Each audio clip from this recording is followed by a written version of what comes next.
Dear AIDS activists, please refer to the following tweet from ACT UP New York.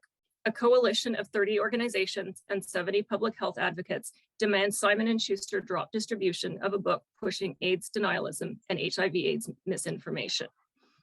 My book. Not only does it demand that my book be burned, they even make absurd demands such as Simon & Schuster should create a public health working group to assure community members that this will not happen again. I reply as follows. My book does not deny the AIDS epidemic. By contrast, it argues that the real AIDS epidemic is substantially larger than that of HIV/AIDS. It argues that HIV is provably neither the necessary nor the sufficient cause of AIDS. It shows that AIDS medicine has an ugly underbelly of denying informed consent to patients regarding the potential harm of the medications they are encouraged to take for a lifetime. It does not state that AIDS patients should not be allowed to access medical care at their discretion.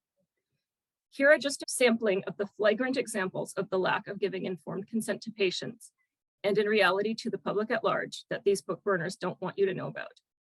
The misrepresentation and unreliability of the diagnostic tests used.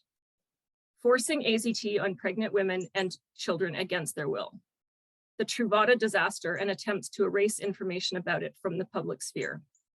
Putting healthy people on pre-exposure prophylaxis, or PrEP, for life at great danger to their health. Having patients retained in care for a lifetime while their kidneys fail, their teeth fall out, and they need both hips replaced and are told and believe that it's a good thing because they're undetectable.